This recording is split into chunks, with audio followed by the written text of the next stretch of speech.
In this section of our course, we have spoken about class and the different materials that can attribute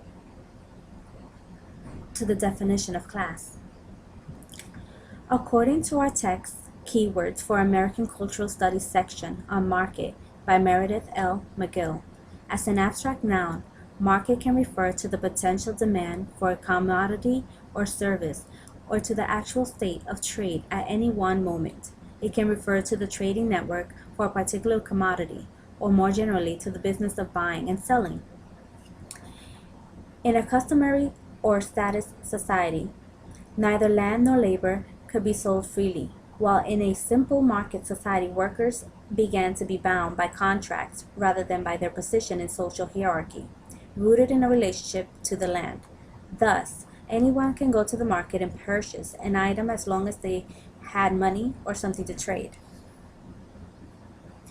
In addition, from the perspective of government agencies and private organizations seeking to regulate corporate behavior, the market is aligned with the private sphere and is often depicted as a dangerously independent of public oversight. And yet, from the perspective of women seeking economic independence, or merely to work for wages outside the home, or from the perspective of emancipated slaves seeking to loosen their ties to the land, the market is aligned with the public sphere and is cast as a site of potential liberation. In my primary document, the Metropolitan Museum of Art shows a description of evening pumps created by Herman Delman in 1919. He is remembered as a great showman of New York footwear industry. Targeting wealthy socialites and celebrities as his customers, Delman opened a small custom shoe shop on Madison Avenue in 1919. Gradually shifting his attentions to manufacturing, Delman hired top designers, most notably Roger Viver, to create finely crafted, chic, and luxurious footwear in standout designs.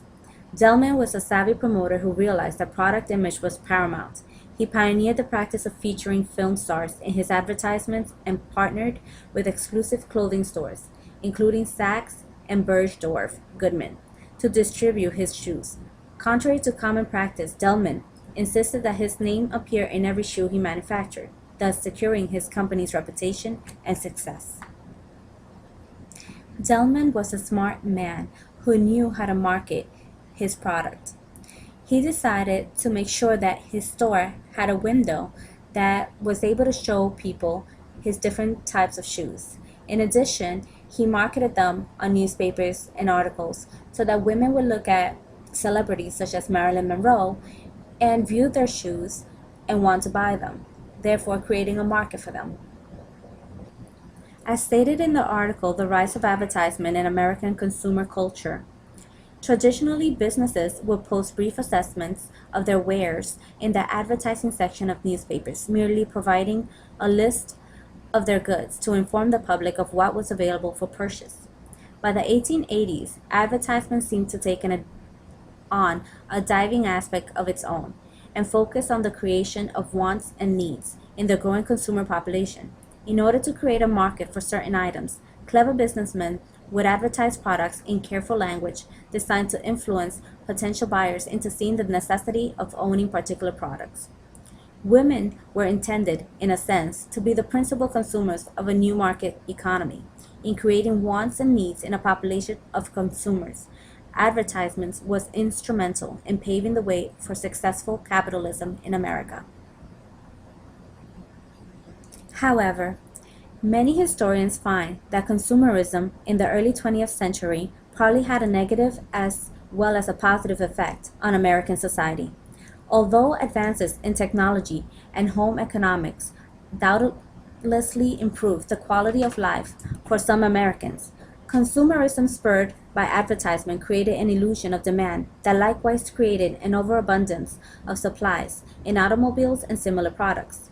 The existence of a saturated market is held as one of the heralds or causes of the Great Depression, which led many Americans to experience some of the greatest poverty and economic suffering in American history. In conclusion, the Great Depression was a time where people were buying on credit, ensuring lower or middle class the ability to afford products that upper class families had, ultimately landing them in debt. During this period, most of the country's African American population lived in rural areas and worked on farms owned by white landowners.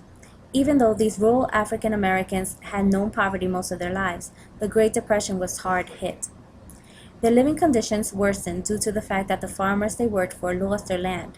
Life for African Americans in urban areas was harder. Farmers found themselves in a very desperate situation during the Great Depression. In the decade prior to this period, farmers were already losing money because of the greater industrialization in cities. For them, the Great Depression just made worse an already dismal situation. Ultimately, what ended up happening was the poor got poorer and the richer got richer.